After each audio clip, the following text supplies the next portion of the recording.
Bismillahirrahmanirrahim.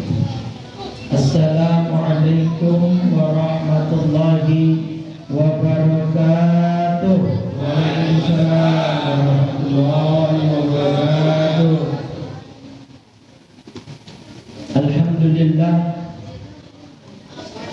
alladzi jama'ana fi hadzal makan wa tafaddala 'alaina bi ni'matil islam wal iman. Asyhadu an la ilaha illallah wahdahu la syarika lah syahadatan yafqalu bihal mizan. Wa asyhadu anna sayyidana wa nabiyyana Muhammadan abduhu wa rasuluhu sayyidu waladi adnan. Allahumma salli wa sallim wa karrim wa 'azzim ala sayyidina Muhammadin wa ala alihi wa ashabihi ajma'in. Subhanaka la ilma lana illa ma 'allamtana innaka antal alimul hakim.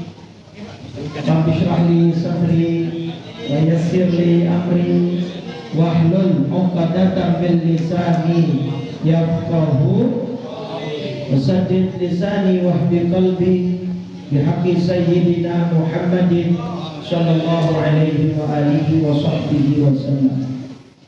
Amma ba'du, fa ya ayyuhal hadirun wal hadirat, para tuan guru, para kiai, para asatidz, para hujjaj, para orang tua, para tokoh masyarakat, wabil khusus Bapak RW yang baru saja hadir, Bapak Haji Eko Damin, Bapak Budi Purnomo SE SHMH sebagai penasehat Mushola Al-Munawwarah yang baru saja menyampaikan kalimatnya, Bapak RT Bapak Edi Suharyo dan Bapak Dr.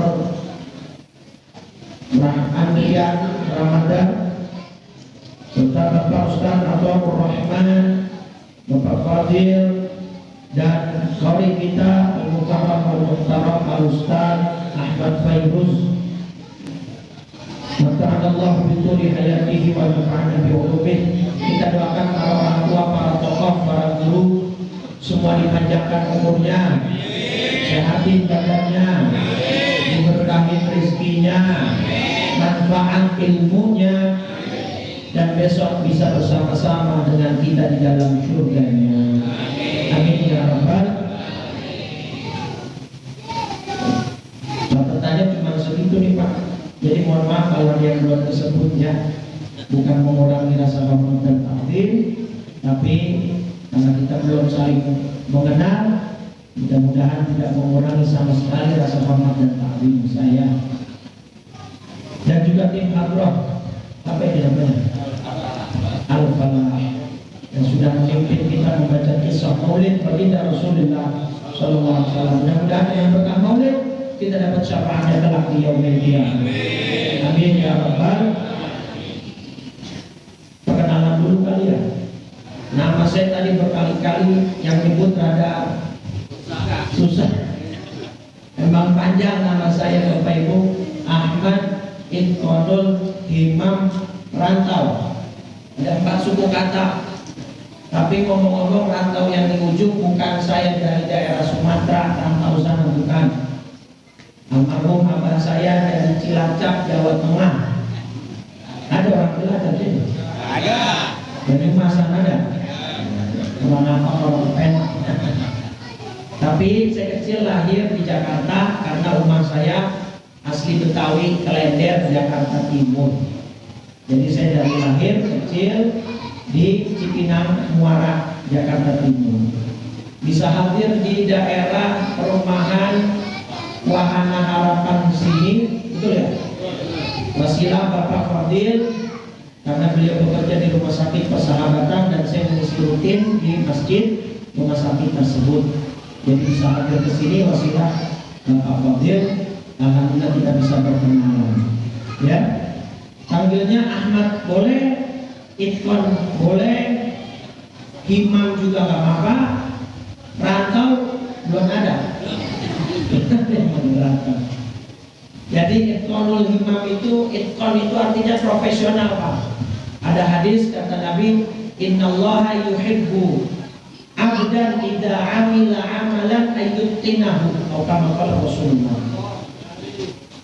Allah itu suka sama orang yang ketika bekerja dia lakukan secara profesional.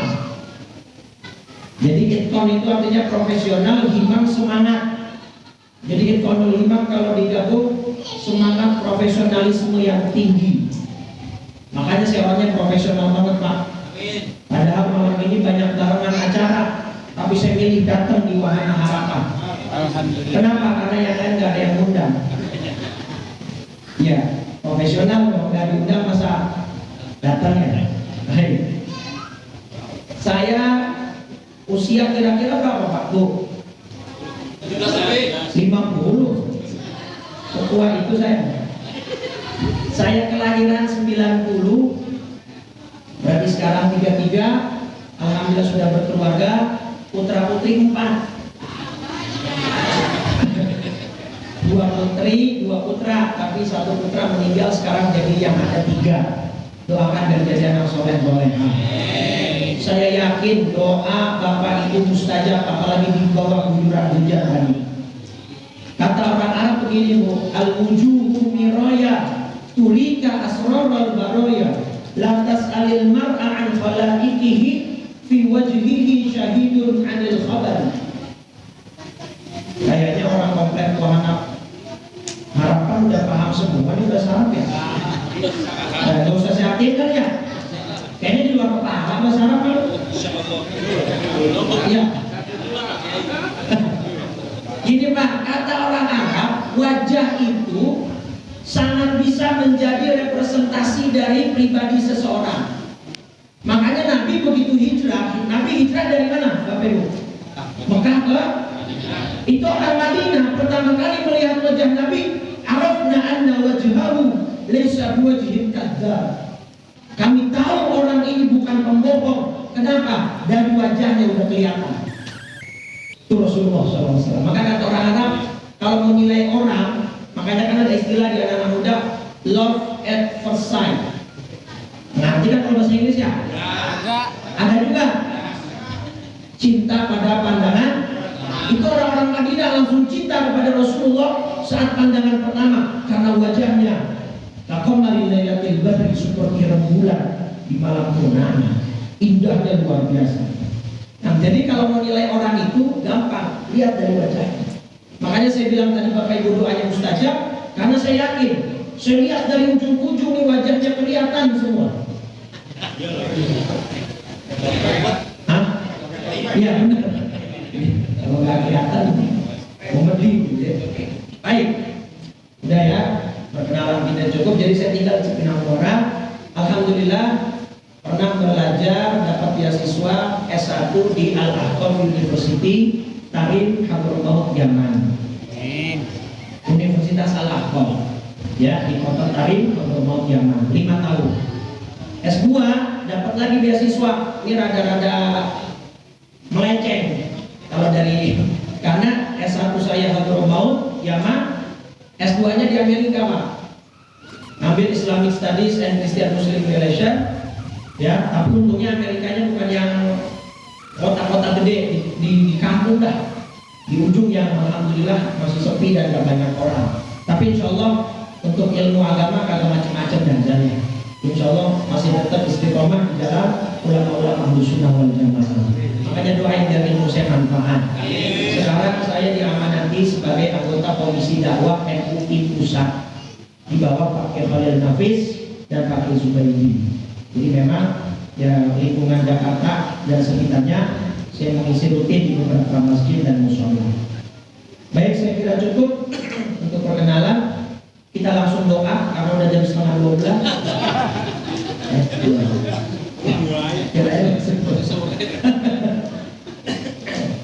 Kita tadi dibilang sama Bapak Dokter Adrian ya, temanya atau topiknya ada 2, Isra Mi'raj sama Tahlil Ramadan. Kalau kata Pak Fadil ini mengusung eco green Ustaz, jadi biar gak banyak sampah. Kalau acara 2 kali kan sampahnya banyak. jagung ya sampahnya ini dari ekogreen. Baik, begini. Kalau kita bicara Isra Mi'raj, itu poin yang paling penting harus kita dalami adalah masalah keimanan. Begitu Nabi menceritakan Isra Mi'raj, semua sahabat terdiam Bapak Ibu. Kenapa? Karena secara logika dan akal pikiran itu gak masuk. Gimana bisa di zaman itu ada orang pergi dari mana Isra? Masjidil Haram ke Mi'raj, Masjidil Aqsa sampai Sidratul, terus Nabi balik lagi sebelum subuh ke Mekah. Secara logika akal gak masuk, makanya gak ada yang percaya. Bukan saja orang kafir udah jelas gak percaya. Sahabat Bapak Ibu pada awal Nabi cerita itu termenung diam.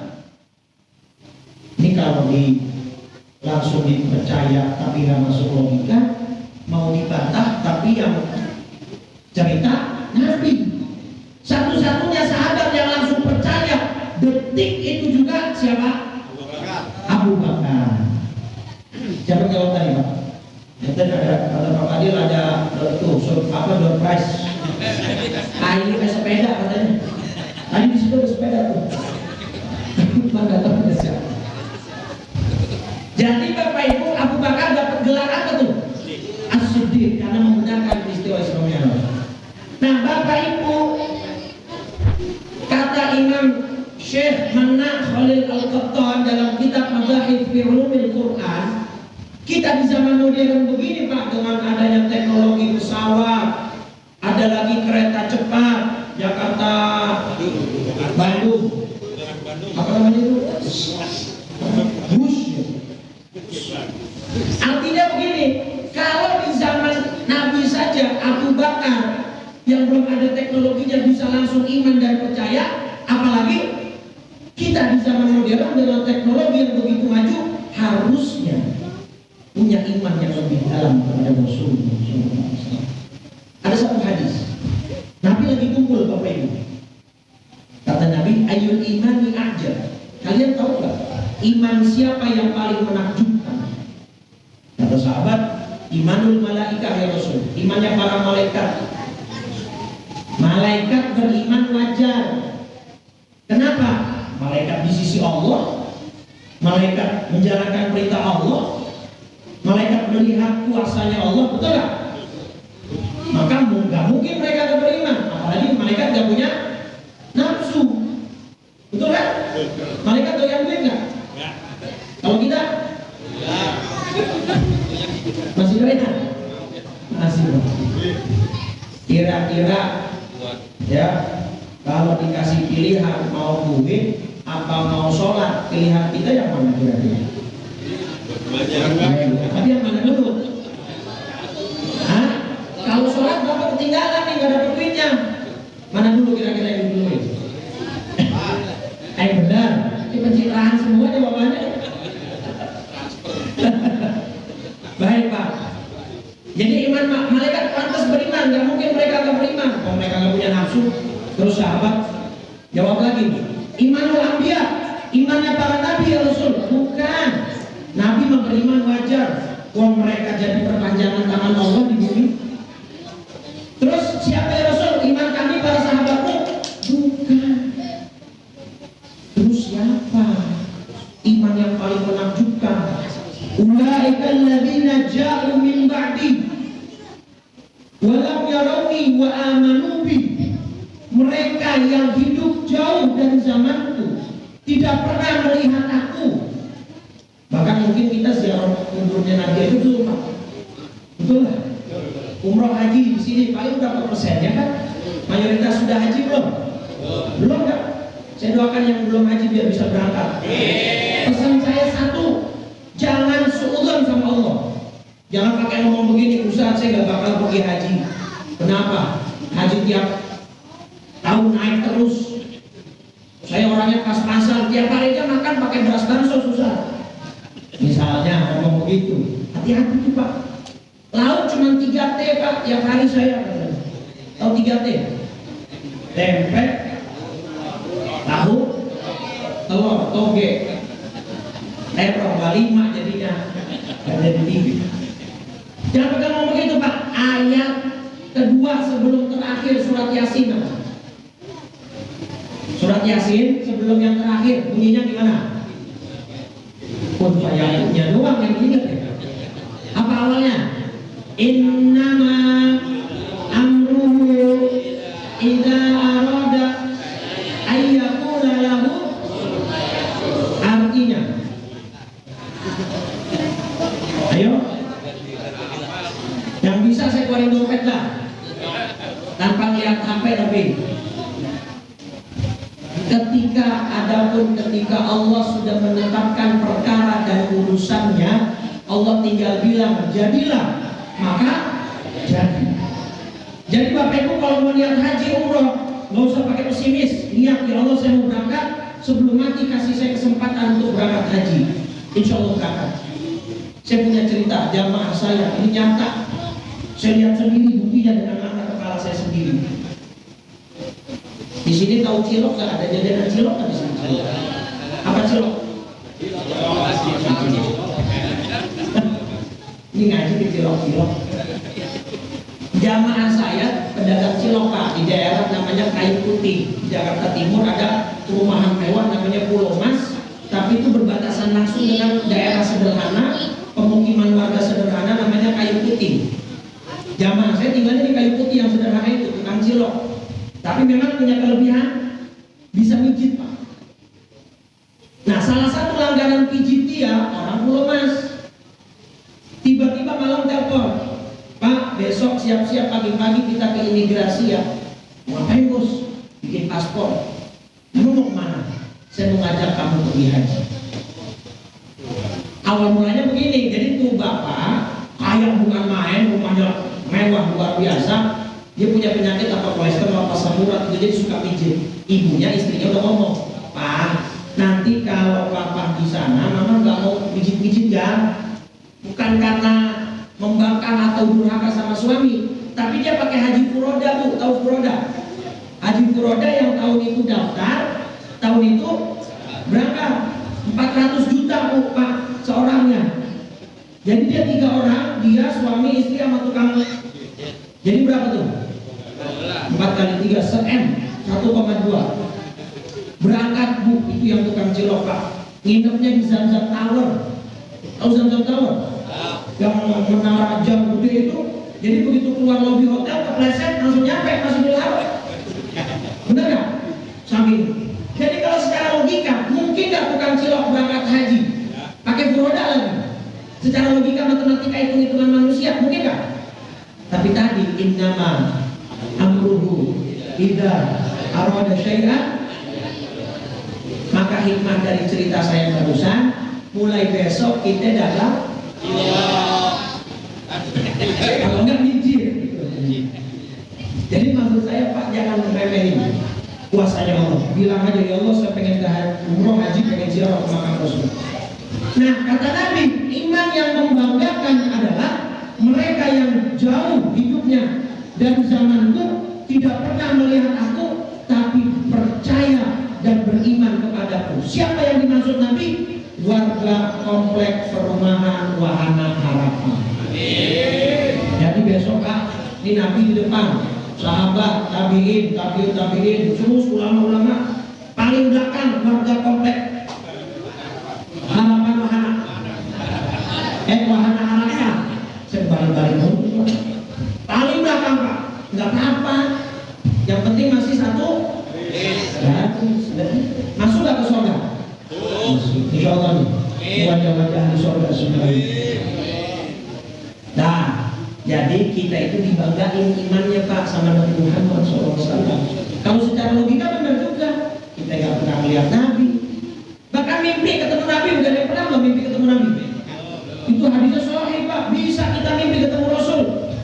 Man ra'ani fil manam faqad ra'ani fil yaqadhah. Siapa yang melihatku di dalam mimpi, dia seperti melihatku dalam keadaan nyata. Kenapa? Fa inna syaitan lam yatamatsal bi, karena setan tidak bisa menyerupai aku.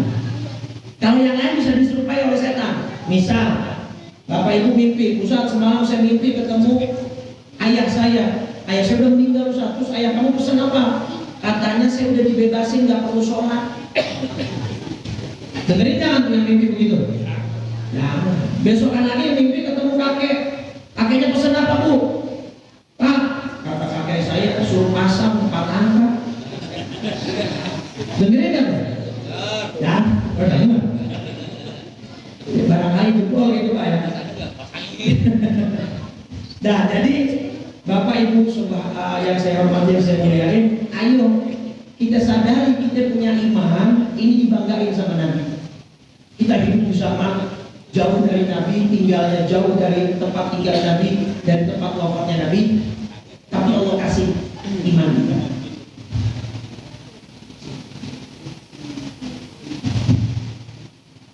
Maaf ya Bu, Pak, saya minta bangku karena ini tempat ke-6 hari ini Pak.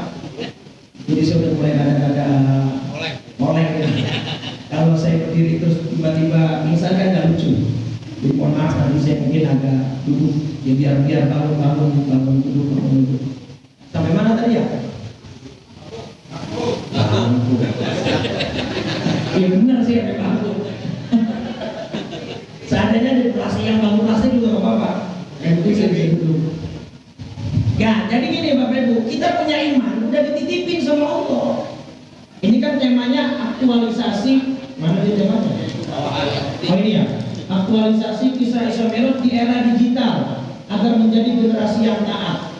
Nah tadi yang saya bilang, di zaman Nabi aja Abu Bakar percaya, apalagi di era digital.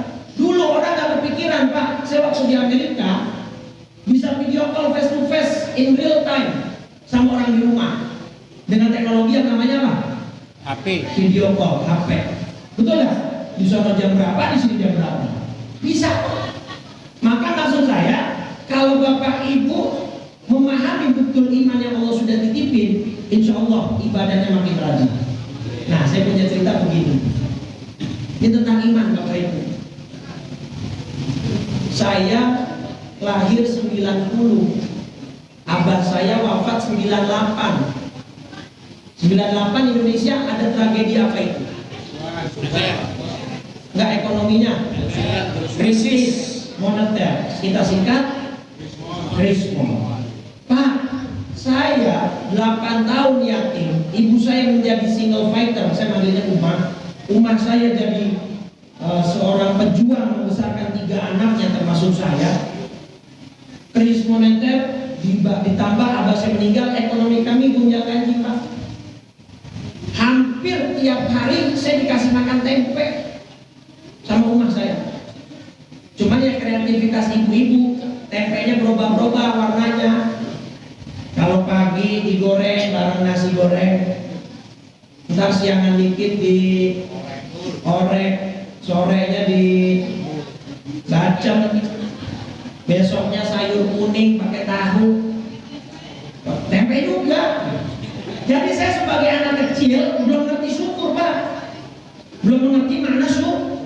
Protes saya ke Umar, maksud tiap hari makan tempe mulu sih? Kan saya juga pengen makan fried chicken Pak. Bu, fried chicken saat itu belum menjamur kayak sekarang. Kalau mau makan fried chicken mereknya apa aja? KFC, McD, CFC, AW itu zaman itu mahal Pak. Nah, kalau sekarang udah banyak. Di sini ada nggak? Safina, Sabana, di sana. The Besto, The Priok, ada itu semua? Ya. Ada di sini juga? Iya, alhamdulillah. Ya mohon maafin ya, jadi ngerepotin manusia daripada saya tak pingsan. Ya Allah, ini ya tempatkan soalnya dari subuh Pak. Ya Allah, lain biar sehat ya. Amin. Jadi saya protes lah ke rumah saya, makan dong fried chicken. Karena rumah saya nggak punya duit, nggak bisa beli. Kalau orang Betawi bilang saya makan tempe sampai gumoh-gumoh Pak. Seperti gumoh Pak? Anak bayi tuh. Ya kan kalau dia susunya kebanyakan dimuntahin tuh. Bosan saya luar biasa. Nah, 2008 saya dapat beasiswa ke Hadramaut Yaman Pak. Makanan Indonesia yang 2 minggu pertama saya menginjakkan kaki di Hadramaut, yang paling saya rindukan dari Indonesia justru tempe. Nah, udah nyambung belum ini? Jangan tempenya doang yang diingat. Ceritanya, Ustaz ngaji apa tadi Romeo? Tempe kecil. Nah, ada kaidah begini Pak. Kathratul masas qad tuzilul ihsas. Ini kaidah dalam disiplin ilmu usul fikih.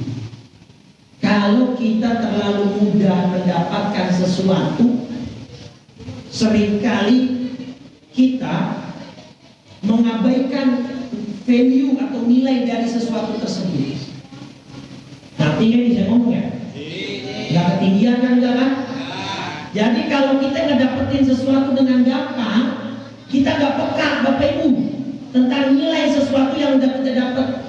Contoh, anak kecil dibeli mainan sama bapak ibunya, dari pagi, siang rusak, kira-kira malam-malam udah minta lagi nggak?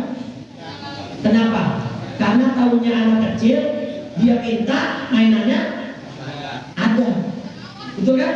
Dia nggak ngerti tuh makna proses bahwa beli mainan harus pakai duit, kalau mau dapat duit harus kerja itu capek, nggak tahu aja.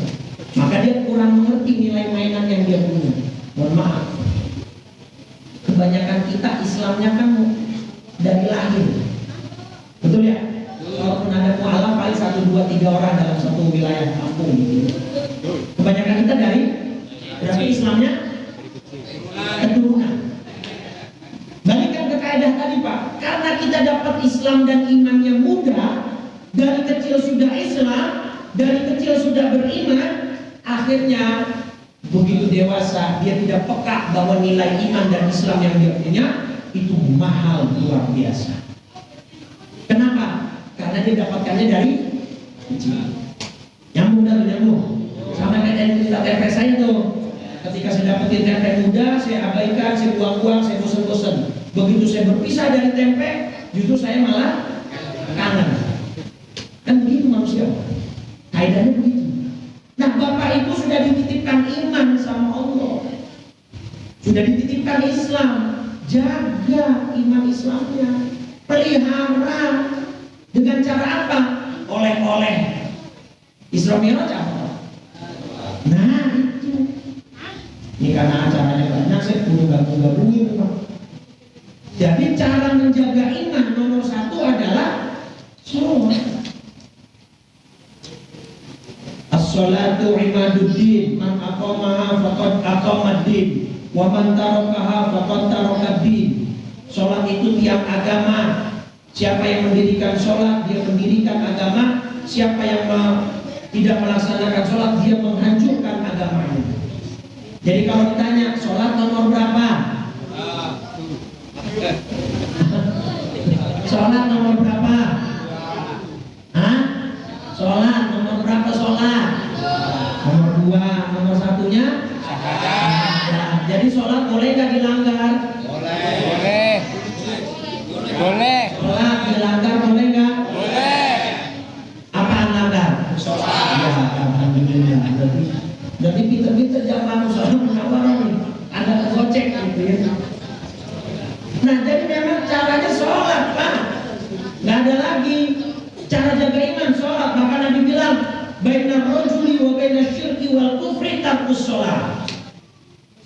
Perbedaan tipis orang itu dianggap beriman dengan tidak dilihat dari apanya? Saya punya ilustrasi bagus. Saya mau tanya, Bapak ngapain sholat? Bapak kan sholat nih. Bapak sholat itu ngapain? Ibu sholat, kalau sholat ngapain Bu? Hah? Apa? Dari ridho. Udah itu doang. Nggak nyari yang lain, nggak minta, nggak doa. Ayat kedua surat Al-Ikhlas bunyinya gimana? Ayat kedua surat Al-Ikhlas. Allah artinya Allah Maha Somad, ya benar. Sampai jawab itu. Cerdas. Ya benar sih, nggak salah juga. Cuman saya tanya As-Somad artinya apa? Somad itu kalau dalam tafsir Jalalain maknanya al-maqsudu fil hawaiji 'ala dawam. Zat yang dituju ya untuk memenuhi segala kebutuhan. Kalau diterjemahkan Allah tempat bergantung. As-Somad. Sekarang ini Bu, Bapak Ibu hidup punya cita-cita nggak? Punya harapan nggak? Punya doa-doa yang dipanjatkan nggak? Bahkan punya keinginan duniawi nggak? Pengen nggak punya rumah? Udah punya satu, pengen punya motor. Udah punya satu, pengen punya mobil. Udah punya satu, pengen punya bini. Saya nggak mau terusin lah kita. Emang manusia dan fitrahnya begitu, pengennya nambah-nambah. Nah sekarang begini Pak, Allahus Somad. Allah itu tempat kita menggantungkan harapan, cita-cita, doa. Allah berfirman Al-Baqarah 45, wasta'inu bis-sabri, mintalah pertolongan kepada Allah melalui media sabar dan sholat. Misal, ilustrasinya gini. Ada orang nenteng motornya di jalanan, pinggir jalan. Temennya datang melipir nanya, motor lu kenapa? Dijawab, bensinnya habis. Paham ya? Motornya ditenteng karena bensinnya. Yang temennya nanya lagi, terus lu sekarang mau kemana? Itu pertanyaan perlu nggak? Ini nyambung nggak? Ini udah ada malam memang kadang-kadang. Udah makan belum ini? Belum juga. Kan dia ngomong nih, bensin saya habis. Temennya nanya, lalu sekarang mau kemana? Kan pertanyaan PA itu ya. Kalau orang bensinnya habis udah pasti. Nah, nggak usah perlu ditanya kan? Bapak ibu, kalau ibu bapak sholat terus ada yang nanya, lu ngapain sholat? Itu pertanyaan PA. Tahu maksudnya? Orang kan hidup punya harapan, hidup punya cita-cita. Entah urusan dunia atau urusan. Sedangkan ayat kedua surat Al-Ikhlas, Allahus Somad. Kita mintanya ke siapa?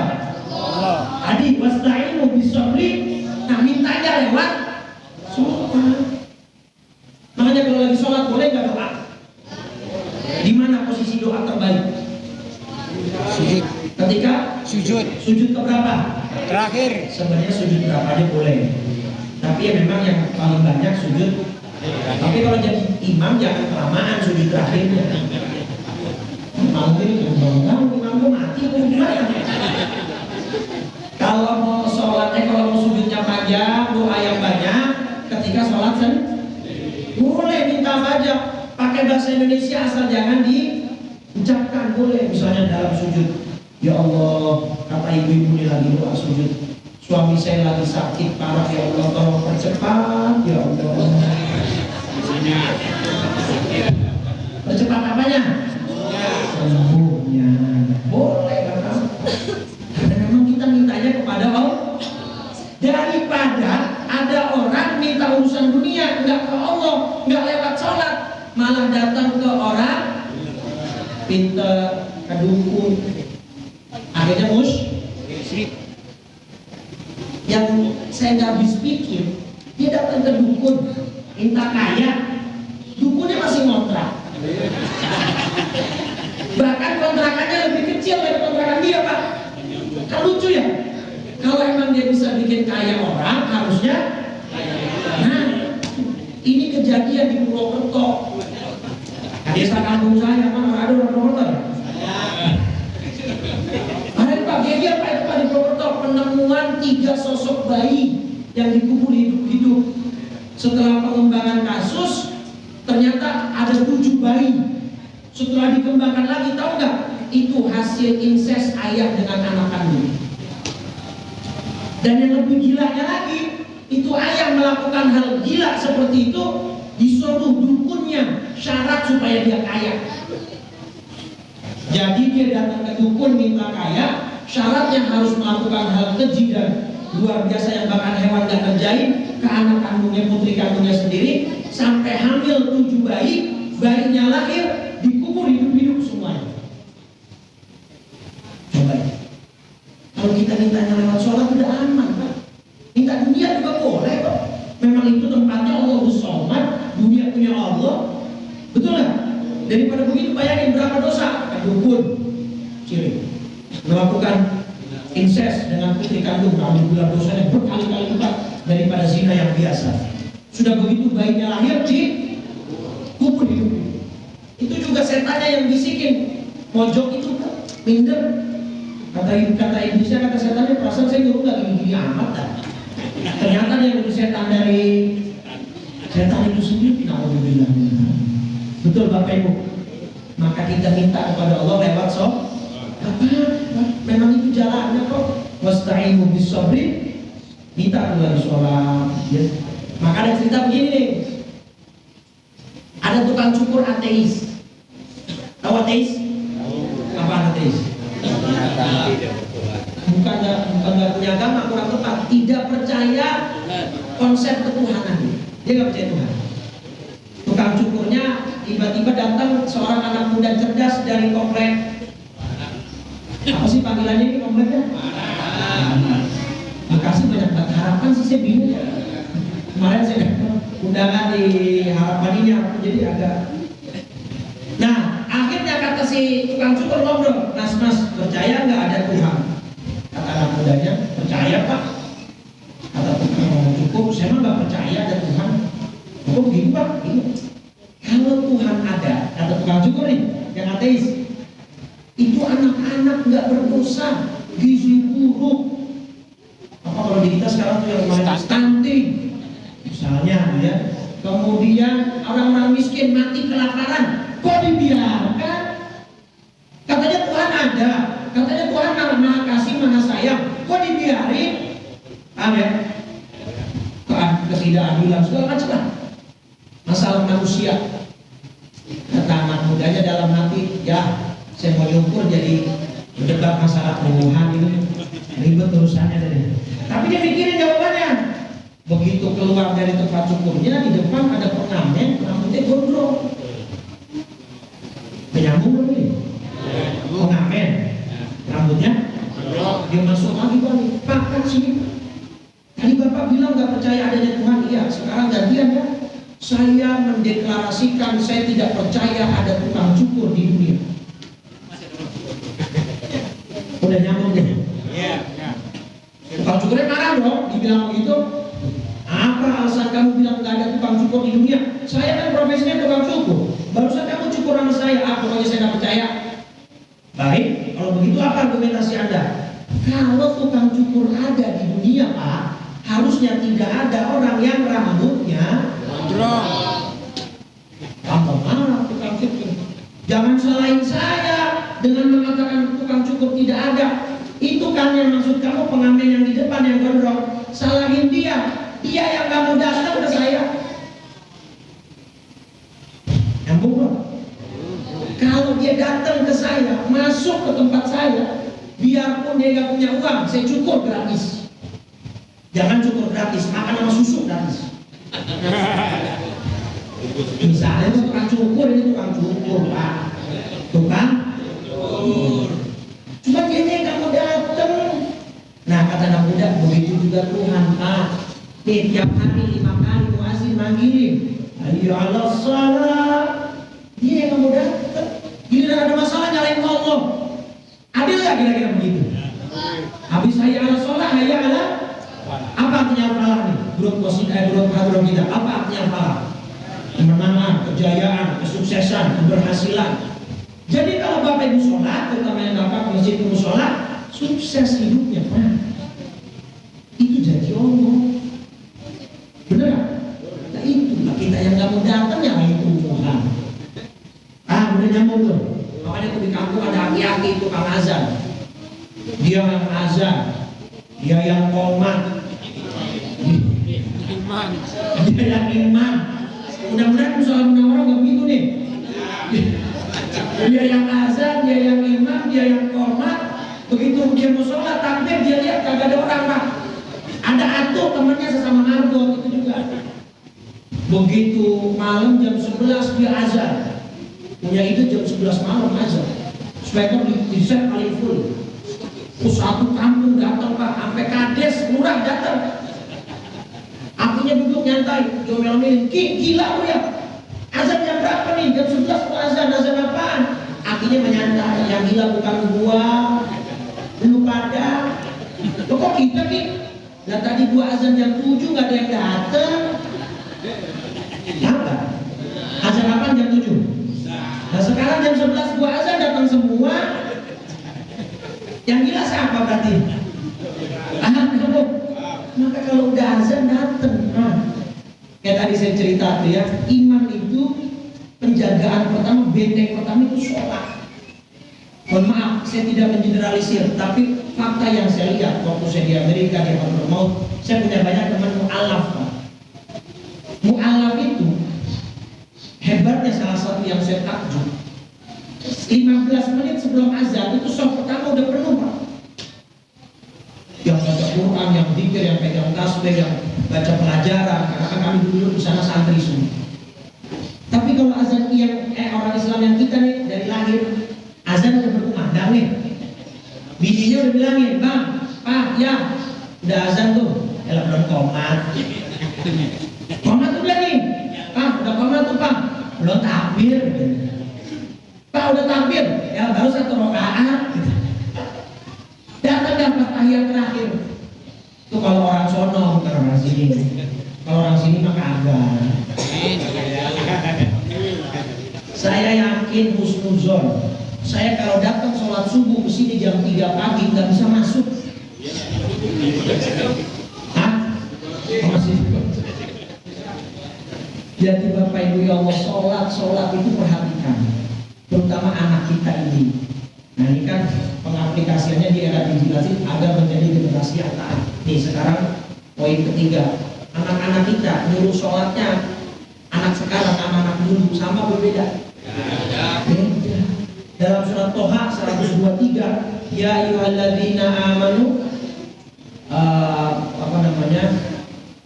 ayatnya wastabir 'alaiha wa'mur ahlaka bis-shalati wastabir 'alaiha. Wahai Nabi Muhammad, perintahkan keluargamu untuk sholat dan bersabarlah dalam mengerjakannya. Artinya Allah udah bilang, Pak, Bu, nyuruh anak sholat itu akan berat. Bahkan di era sekarang yang lebih dahsyat lagi. Ada ini nih, ada yang namanya apa nih? No, bocahnya lagi acaranya pada mabar.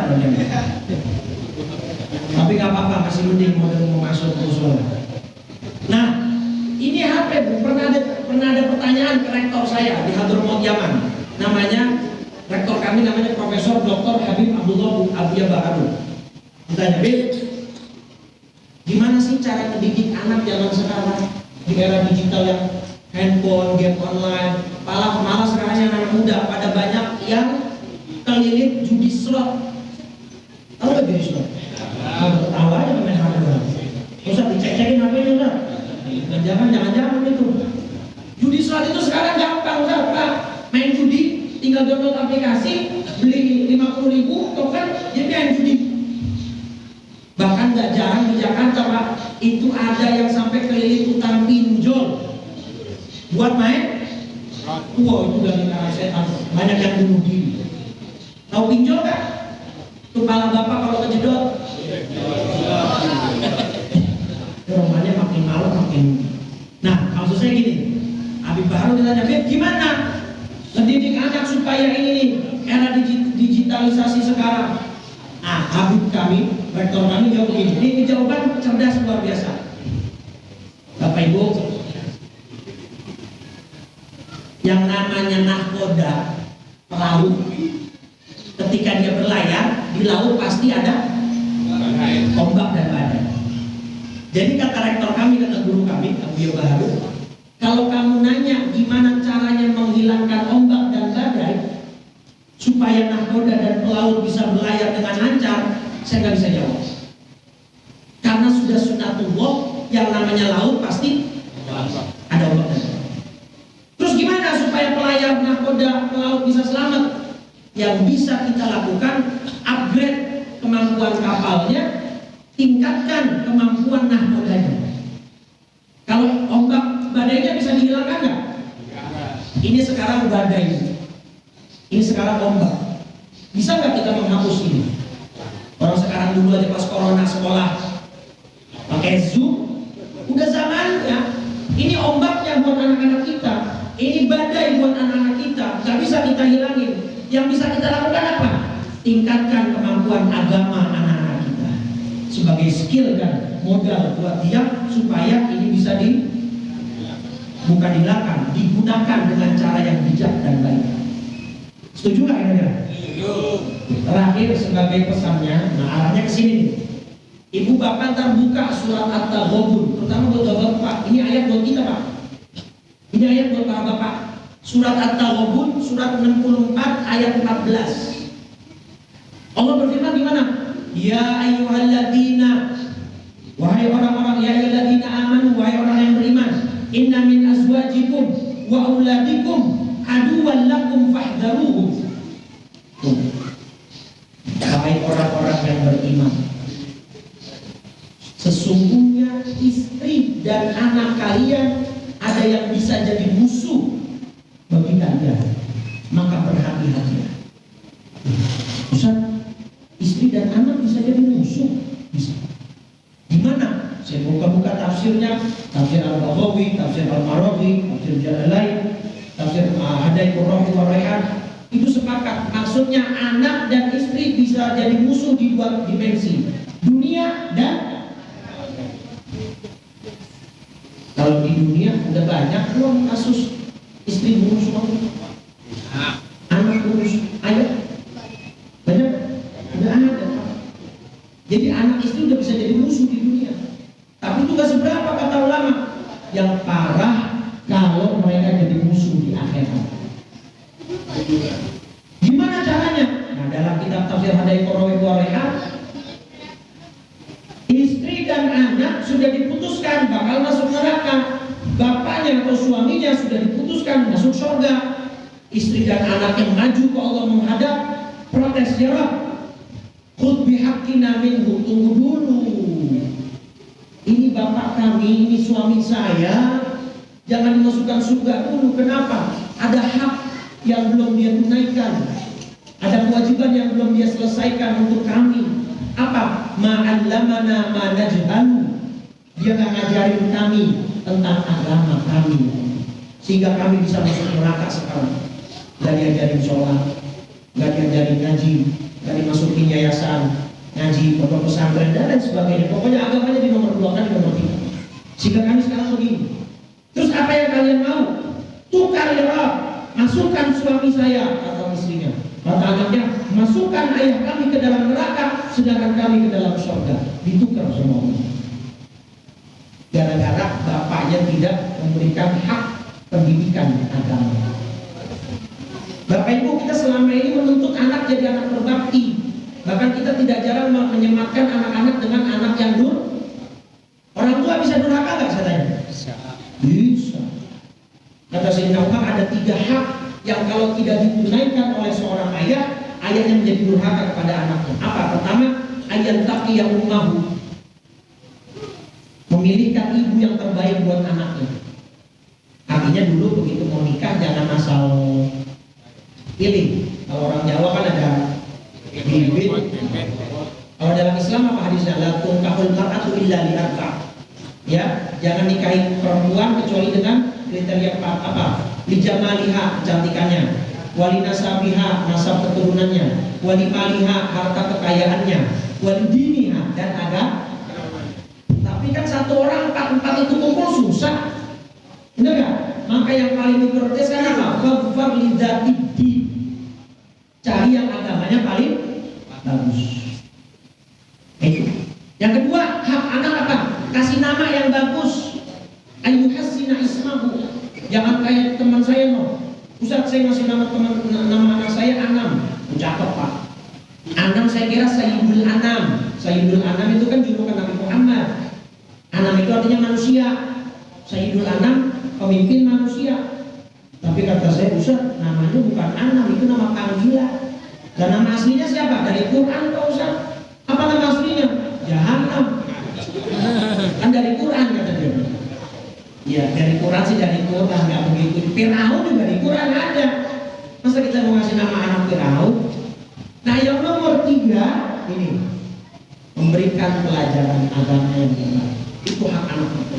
Nah tadi, kalau anak-anak kita mau jadi anak yang soleh-soleha, ombaknya nggak bisa kita hilangin, handphonenya nggak bisa kita singkirkan, tapi beri dia pendidikan agama yang terbaik, supaya dia ngerti ngaji, paham sholat, besok Ramadan bisa puasa, karena fondasi agamanya udah Cuman di Jakarta, nggak tahu kalau di sini, di Jakarta ada fenomena yang sangat mengusik hati saya.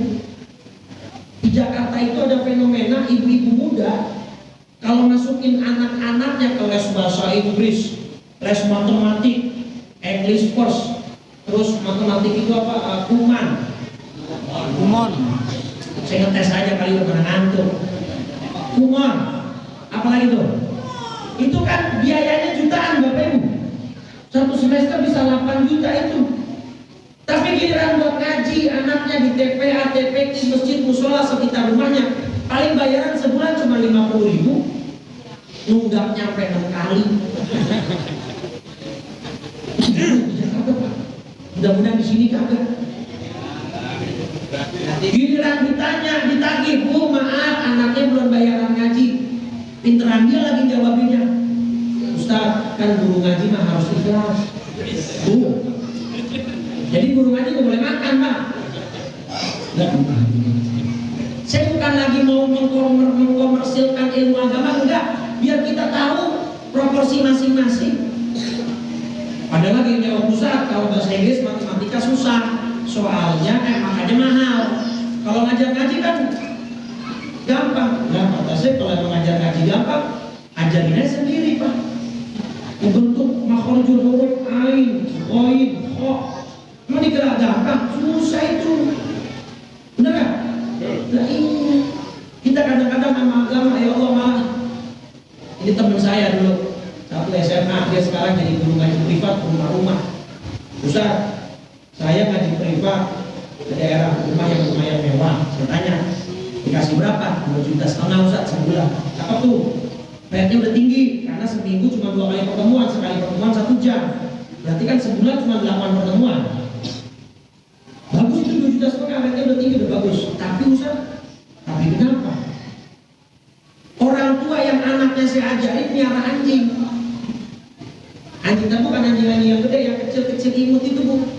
Yang bentuknya keriting-keriting itu yang kecil-kecil gitu. Dan suatu hari saya papasan di rumah itu sama guru les anjingnya. Jadi anjingnya saya tanya ngobrol, Pak dikasih berapa? 5 juta. Les anjing dibayar, giliran ngaji anaknya. Maka pantas banget itu guru-guru ngaji. Sederhana hidupnya, motornya Grand Astrea, batok lampunya udah oblak gitu Pak. Begitu kena polisi itu udah blok mati. Ya Allah, saya gemes gak bener ngeliatnya.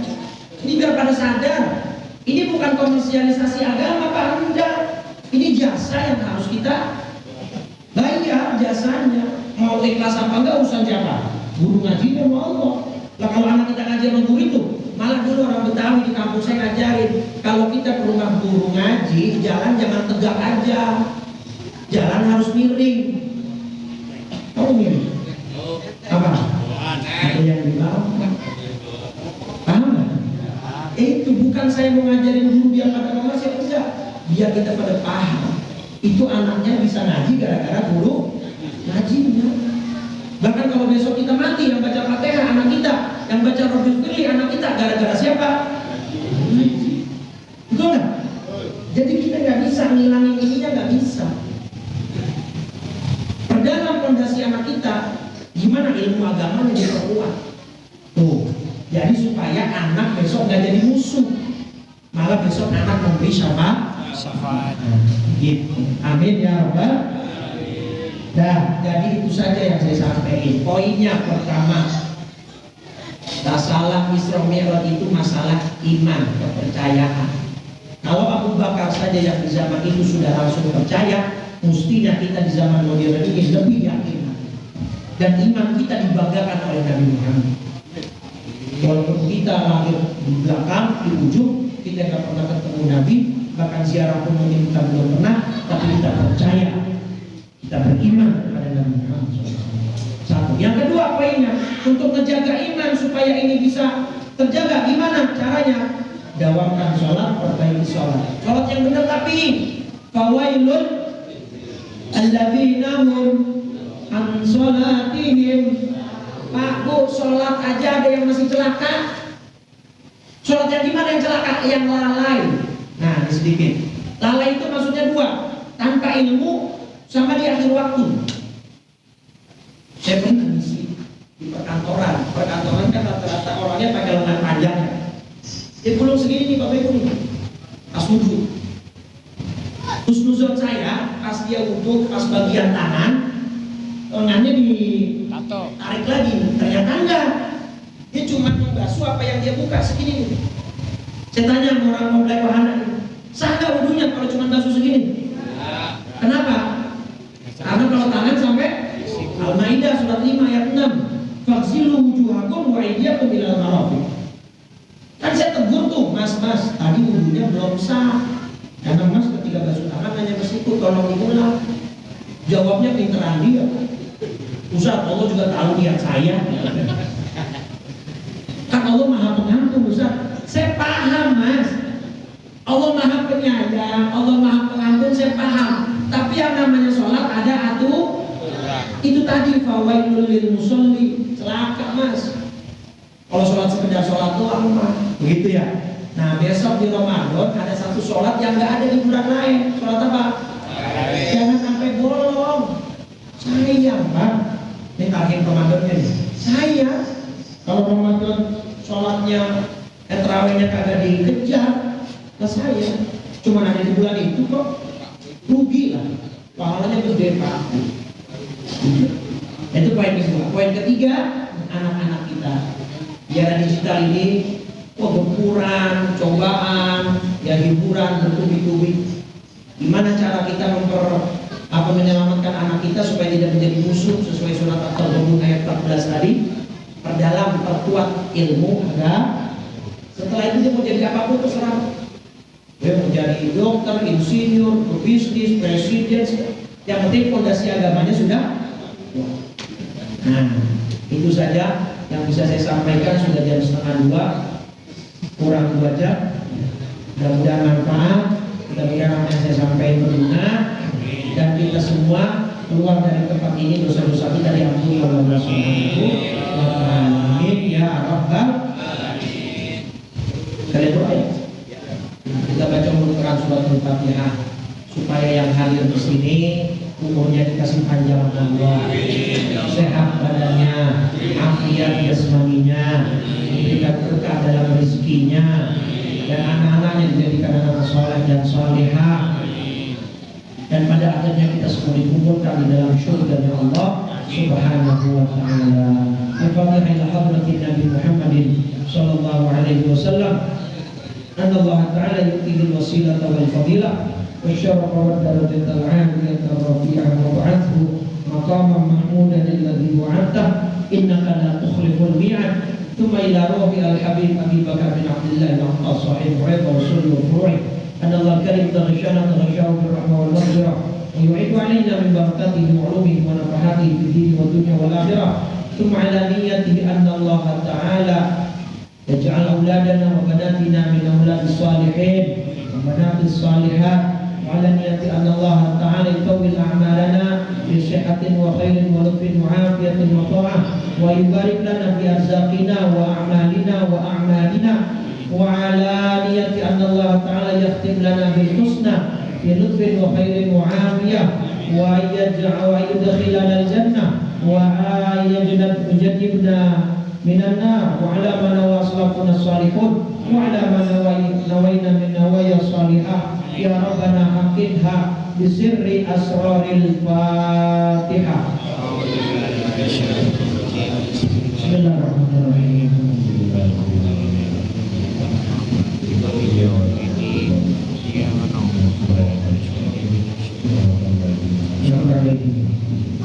أفضل ما قلته أنا والنبيون من قبلي لا إله إلا illallah, la ilaha illallah, la ilaha illallah. Rasulullah sallallahu alaihi wasallam kalimatu haqqin 'alaiha nahya, 'alaiha namut wa biha nuf'ad insyaallah ta'ala minal aminin. Allahumma inna nas'aluka husnal khatimah wa na'udzu bika min syarril 'aqibati wa su'il khatimah. Allahumma barik lana fi Sya'ban wa ballighna Ramadan bi sihhatin wa khairin wa lutfin wa 'afiyatin wa ta'ah. Innaka 'ala kulli syai'in qadir. Allahumma ya muhawwil al-hawli wal ahwal hawwil ahwalana ila ahsanil hal. Rabbana atina fid dunya hasanah fil akhirati hasanatan wa qina adzabannar. Sallallahu ala sayyidina Muhammadin wa ala alihi wa sahbihi wa sallam. Walhamdulillahi rabbil alamin. Subhanallahumma wa bihamdika asyhadu an la ilaha illa anta astaghfiruka wa atubu ilaik. Kurang lebih saya mohon maaf apabila ada kata-kata dan perilaku yang kurang berkenan atau waktu yang mungkin tidak terlalu lama. Sekian, mudah-mudahan bermanfaat. Wassalamualaikum warahmatullahi wabarakatuh. Waalaikumsalam warahmatullahi wabarakatuh. Mengingat acara demi acara sudah dilaksanakan, kami atas nama pribadi dengan mana ada kata dan perilaku suka sikap kami yang